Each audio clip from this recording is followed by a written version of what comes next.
turned on at the site. So it's also been shown in budding yeast that a GEF ortholog of what we have in fission yeast, so it's basically the analogous protein, also can localize to negatively charged lipids. And this basically builds a positive feedback where you have the cooperation between a scaffold protein, which makes it more favorable for the GEF to bind. They work together. They bind the negative lipids that are there, and then they're going to activate CDC42, and then there's actually a reordering of the anionic lipids around it so that it's more and more favorable for CDC42 to be active there. So it's recruiting these players to say that this is the site where we're going to grow. So these represent budding yeast, which are round. This is before cell polarity happens. So you just have inactive CDC42 in blue. And then if you're able to recruit CDC42 to this site where the cell is going to now grow, then there's going to be a reordering of the lipids, and you're going to establish a stable zone of growth here in red. Does that kind of make sense? It's a little bit abstract. But basically, you have this cooperation where you're making it more favorable for CDC42 to find this spot in the cell and become active, because this is where growth is now going to occur. So this is a little bit of chemistry for you if you're a chemistry major. So this is how phosphatidylserine is made in S. pombe. So it comes from a precursor called PA, so this is phosphatidic acid. The pathway is somewhat similar in humans. Then you have a downstream molecule that's CDP-DG, which is cytidine diphosphate diacylglycerol. And then you have the enzyme that I'm studying, or the gene I'm interested in, which is PPS1, that then puts a serine group on this molecule here to make phosphatidylserine. So the idea is, if I can delete this from the genome, delete this synthase, I will then not have this lipid in the composition of my cells. So basically we're going to delete this and see what kind of effect we see in growth after deleting this gene. So after I made my mutant, I deleted PPS1 deletion, I wanted to make sure that it was truly gone. I need to do some better analysis, but this is what I have so far. So what you're looking at here are wild type, so PPS1+. This means that this strain has the gene, has not been removed from the genome. And I have a fluorophore, or a fluorescent protein, that binds to PS. So this is called a PS probe. So wherever PS is in the cell, it should label strongly, so you see a strong black outline, particularly at the cell tips, where we know growth occurs in fission yeast. And then compared to my mutant, where I don't have any PS, there's less labeling. Still, sometimes the probe is attracted to other anionic lipids, but overall, it looks like there's little to no PS in my mutant. My undergrad, Emma, helped me make this. This is confirmation that this is the correct mutant. So then, once I had it, I was curious in how growth is changing in the absence of this lipid. So what I did is an analysis where I'm looking at all the population of the cells and getting some percentage of ones that are exhibiting bipolar growth, where they're growing from two ends, versus monopolar growth, where they're just growing at one end. So just to show you how I did this, I took a bunch of images and I looked at a certain number of cells, about 100 for each genotype, and I categorized the cells as either bipolar, shown in black, where both the ends are kind of tapered, they're kind of pointed, showing that growth is occurring at both ends, or they're monopolar, growing just at one end. So you can kind of see in this cell, this end is tapered, is pointy like this one. However, at this end, it's not yet pointy, it's a little bit stubby. So growth has not occurred at this new end yet. This cell is just monopolar, just growing at one end. And I came up with this quantification, and it seems that in my mutant PPS1 deletion, after removing the synthase, you see an increase in bipolar growth among interface cells. So interface, once again, is just any cell that's not undergoing cell division. So it could be in any stage of the cell cycle except mitosis or cytokinesis. So, if you like videos, I have a few. This is showing an 8-hour movie of how wild-type fission yeast cells normally grow. So we'll watch it quickly.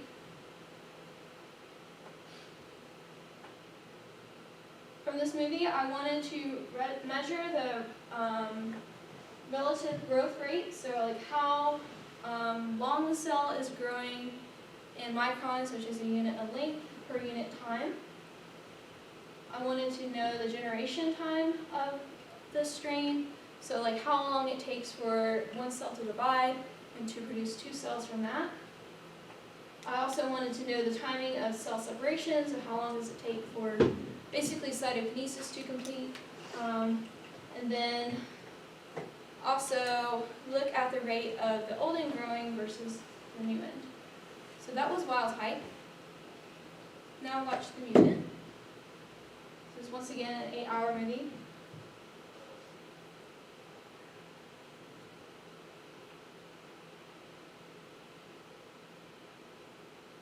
So in general, you should notice that the cells are longer.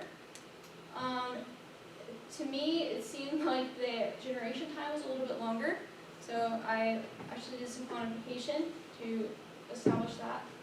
But in general, there is some growth differences between these two. Oops. Okay. So, starting with the most simple thing, I looked at all the cells in my field that were dividing and measured their average length at division. So normally in wild-type fission yeast cells, they divide at 14 microns long. However, in my mutant, I was seeing this is closer to 25 microns, and that is what we saw in the movie before. The mutant is longer. And then also they were a little bit wider. So there is a morphological difference between wild-type and my mutant. And then there also is a delay in how long the old end is taking to grow after cell separation. So I'll just show you a quick clip how I quantified this. So at some point there will be an asterisk that shows up on this end here, showing when the old end begins to grow, and then there will be one that shows up later where the new end is starting to grow. So let's just play that. So there's old end growth, and then new end growth there. So that's just how I quantified it. And then I did the same for my mutant.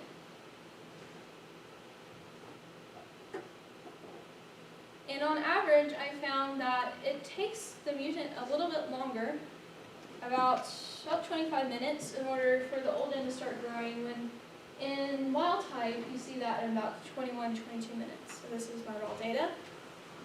However, I didn't notice a difference in the timing of new end takeoff. So it seems like the cells are becoming bipolar at about the same time. There's not a delay here.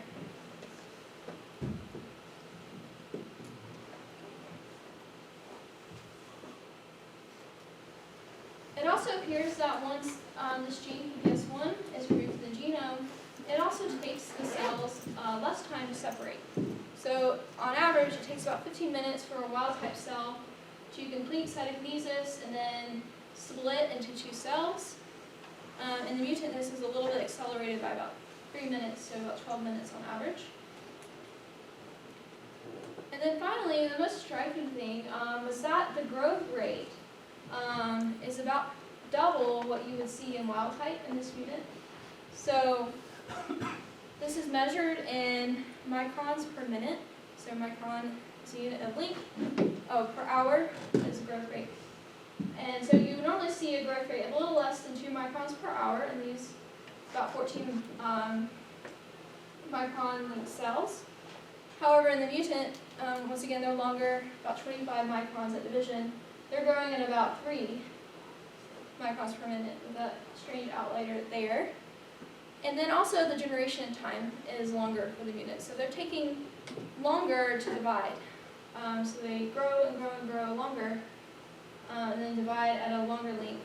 So this really just increases their generation time. So after analyzing all of these differences between the growth of wild type and my mutant PPS1 deletion, I wanted to look to see where CDC42 is actually active in the cell. And thankfully we have a very nice tool that allows us to do this. So this is another probe. It's called Crib GFP. So it's a probe that will fluoresce whenever it is bound to active CDC42. And this is work that my PI, Dr. Doss, did when she was a postdoc.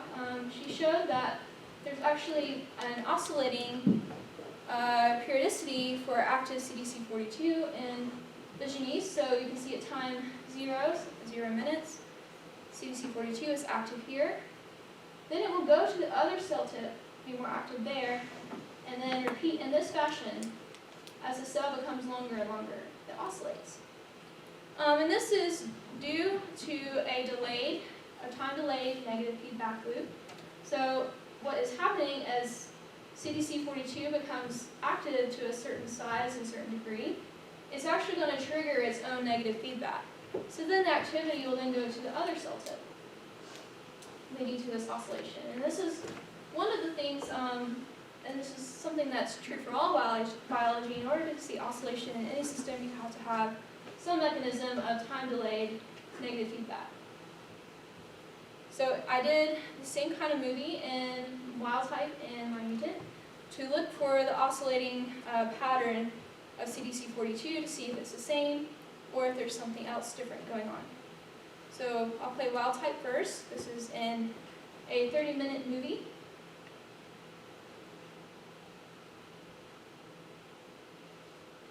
So it's a little bit fuzzy, hard to see, but what you should have been able to pick out is that the pattern in wild type is just like this. So it's oscillating between the two tips. I'll play it one more time.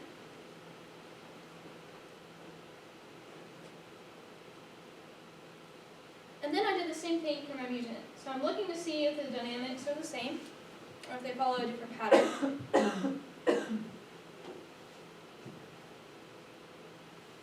And while this is just very preliminary data, and it's kind of hard to tell from the fuzzy images, it looks like the oscillations are a little bit more stable in the mutant. So you can still see it leaving and going away, but it's not as drastic as what you saw in the wild type.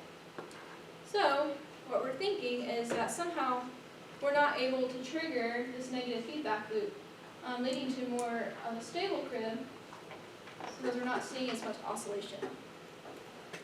And I can conjecture later what I think is going on there if we have time. This is so far what I have. So just to recap what I've told you today, it's kind of a new thing in the field to look at the upstream recruitment of CDC42, because they've always just kind of focused on the protein players involved and what the processes are. But the membrane is also important too, because all of these interactions occur at the membrane, where you're delivering membrane materials in order for the cell to decide it's going to grow at this point, and all that stuff has to interact with the membrane in order to become active. So what I've shown about my mutant is that there's a delay in the onset of growth at the old end compared to wild type. There's also more stable CDC42 activation, so that means that both cell ends are growing about the same. You don't really see that in wild type. Also, cells are longer, so they're staying in G2 phase, which is the phase right before mitosis, right before you start entering cell division. And then the cells, once they get into cytokinesis, they actually separate faster. So I'm going to further look at this phenotype and determine whether this kind of growth pattern comes from a cell cycle delay, where cells just grow longer and longer and longer because they don't know when to enter mitosis, they don't know when to divide, something's broken there. Or maybe it could be the case that we're actually unable to shut off growth. Like they know they need to stop growing, but the mechanism is broken there. So they keep growing and then get to a longer length than they should compared to wild type. And I'm going to do this by doing some more fluorescent microscopies, where I'm going to look at where the activators of CDC42 are and how they move around in the cell. And hopefully I'll have some data over the summer for that. So I like to thank a lot of different people in lab. So this is everybody in the lab, all the graduate students, Julie, Udo, and now Dr. Brian Hersick. And then my boss, Dr. Doss, and then we have a lot of undergrads too. So they help us with, they all have their own projects, but they also help us with the lab tours and keep everything running for us. If anyone would like to reach out to me, I have my email here, my phone number, if you have questions. And then of course I will take questions now. Yes. You made it look like everything's successful and easy. Could you talk a little bit about some of the things that maybe are struggles and that you have to work hard at to make it succeed? Like in general, like with experiments, or? Yes, for your experiments, is there reproducibility that's an issue sometimes, or is it? Well, I mean, one of the more recent problems we've had was actually with our microscope. That's why my images here were a little bit blurry. We kept thinking, okay, maybe there's something wrong with our camera. So you're not supposed to see all this speckling in the background. It's supposed to be more like what you see here. Of course, these are inverted images, but this should be kind of a gray cell on a pure white background. And we were able to take images for about a week until we could figure out what the problem was. Thankfully, it was just a cable on the microscope that needed to be replaced, and it's never been done. So sometimes you have, like, technology problems where, you can do the science, but you're not getting the best images or the best data from it because you have some sort of equipment. Other things that commonly happen in lab are, since this is a microorganism, is sometimes you get something else growing in there, like E. coli, that takes over your culture, and then you just have to throw that away and start over. So contamination is an issue in the lab. I think what else is really challenging. It's challenging in general just to balance your time, like planning experiments, especially being in a big lab of lots of people that all need to use a microscope. The poor microscope goes all day long, every day pretty much, so you have to be well on top of when you want to do your experiment, and then you might have to negotiate with your lab mates for time using the equipment. I'm sure I'll think of something else in a minute. Yes? I'm impressed with that whole aspect of cold emails. Yeah. And knowing you in 2017, that was very out of character for you to do that. Yes. So tell us a little bit how you worked the courage and what was in that cold email that you said to Dr. Brown that asked for this opportunity which you successfully secured. Right, so she had just talked in Science Seminar, and I basically just used that as my opener. It's like, I attended your talk at King University Science Seminar. I really enjoyed your work. And I would like to talk with you about potential opportunities to come work in your lab. I'm thinking about maybe attending graduate school. So, and then of course she just said, of course you can come. So I came and worked with her for about 6 weeks. I think it was like 3 days a week or something like that. And she was perfectly fine with that. Worked with 2 of her pharmacy students in the lab, and we looked at the stability of different anesthetic drugs, which you would use.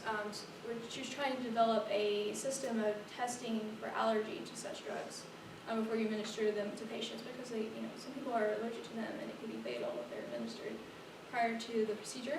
So, yeah, I just emailed her and got a quick response, and she was very supportive. She even wrote me one of my letters for graduate school. So you never know. Just put yourself out there. If you feel like you're behind, you might be, but still try. Just email somebody. Other questions? Okay, I'm going to put you in the spot. Oh, that's fine. Okay, good. So what were some of the classes that may have prepared you well for what you're doing now? For what I'm doing now? Yes. Well, in particular, so I seem to remember someone standing on the stage a couple of years ago and being much paler than someone is now. Yes. And then you come up and you did a fantastic job today walking us through your research. So how did what we did here help you to do what you're doing now? Well, I think Science Seminar is a really good practice because you have to be able to convey your research to others. So having just this class is a great opportunity, and actually my boss is very impressed that we have this. I don't know if this is a common thing we don't have it at UT as far as I know, maybe in some of the honor classes, but this is not something that you would have to do as a biology major at UT. And maybe it's just not feasible because it's such a bigger school, but this is a great opportunity. And then on the science part, of course, cell biology. I'm in a cell biology lab. That was a very good class to have. And then genetics too. We do a lot of genetics, all the construction of the strains that we work with. You have to understand at least basic Mendelian genetics. So there's a lot of different courses that were very preparatory. But science seminars are a really good one because we also had, to present in genetics, and so we had another presentation. Molecular biology, we had a presentation. Plant biology. So all those presentations that you probably don't enjoy, they're good preparation for you if you need to ever present your work. But it's easier to do among your peers and people you don't know, I think. Any questions? Yes? Can you talk about your interview application process more, what you think made you stand out to get accepted into these programs, and how you prepared for interviews and stuff like that? So one of the very most important things you need to do is research the faculty of the program.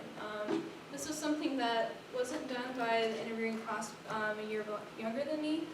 My boss actually came and asked me, do these people, they not know who they're talking with before they meet with them, because they didn't seem to know her research.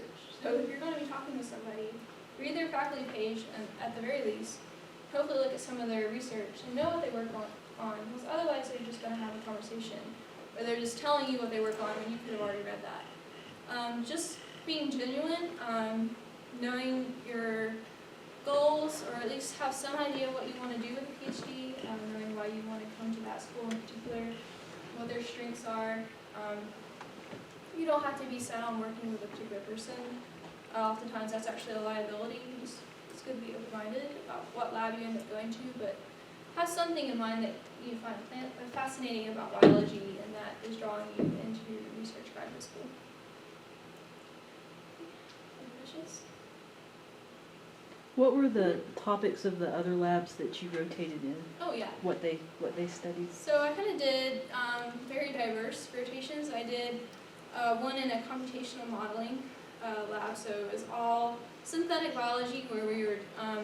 I was modeling how T cells differentiate into all their diverse populations, and then I did one in a more biochemistry lab where they're looking at single molecule interactions, so it's kind of cutting edge science, and that was a brand new PI. He's the one who actually solved their microscope issues with the cable. So I had diverse experiences there, and of course my program in general is diverse. We have people who work with plants, people who work with C. elegans and other microbes, have people who work with mice, so there was a lot of opportunity in my lab to explore a lot of different things if you weren't quite sure what you were interested in. So piggybacking on that question, if you go back from where you were when you were in this seat, would you have had any idea that you would be studying your PhD on the topic you are now? No, I would not. Actually, when I went to ET, I thought I wanted to be in a biochemistry lab, but I didn't really find a good mentor there. I didn't find a good fit in a biochemistry lab, so I just kind of decided on a whim, okay, I had Dr. Doss as my professor for one of my first classes, and I learned a lot of biology from her, and I think her work is interesting. I'll just rotate there. And then, of course, that was my first rotation. It's where I ended up joining. I didn't like anything else better than that after all is said and done. So, yeah, be open-minded. Don't be set on have to do X certain thing, or go to X school, do X project. So you never know what opportunities you might be missing because you have your mind so set on nothing.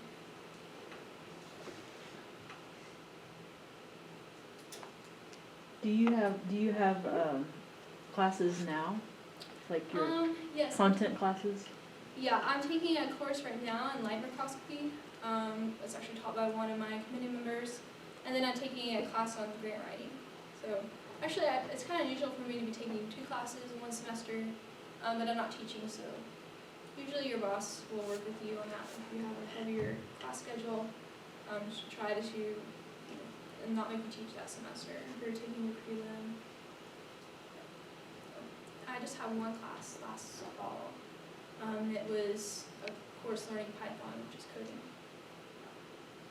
Of course, you always take seminar and colloquium and journal club. Those are only like required every semester courses.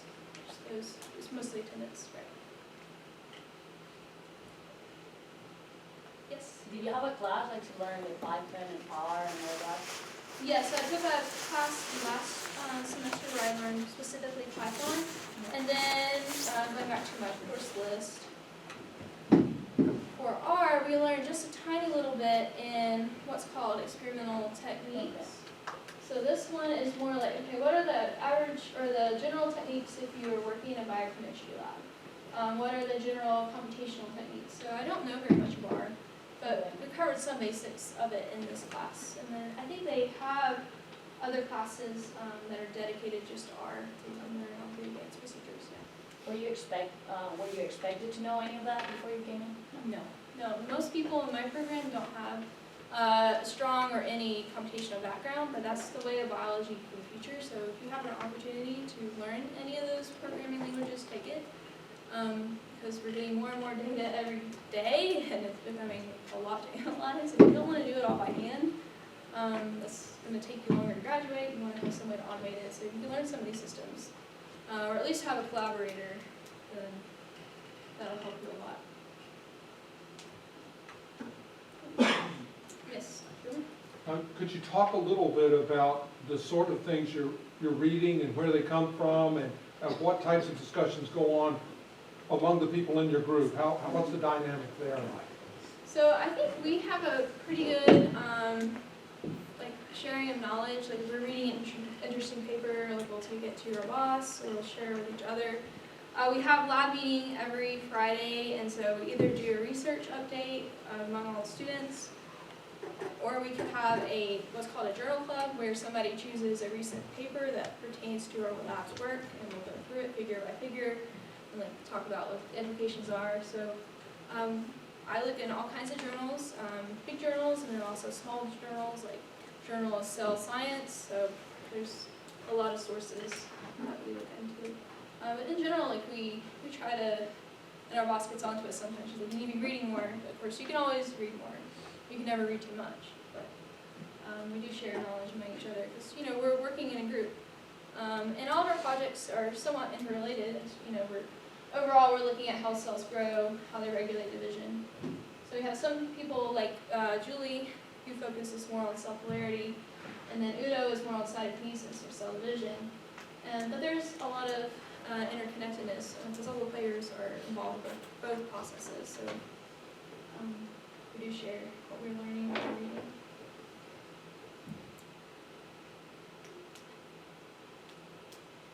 Any questions? I'll brag on Bethany a little bit too. The conference that I take students to every fall, I was sitting at the dinner table with a faculty member, and oh, where are you from? From King? I had a student rotate through my lab who came from King. Bethany, do you know her? Yes, I know Bethany. We just think she's made quite the impression from the faculty there. So, any King people are interested in applying, Yes. someone's helped pave the way for Yes. having some good name recognition. Yes. And we would love to have more of you all at UT if you're interested. We have a lot of things to study, so a lot of diversity projects and people to work with.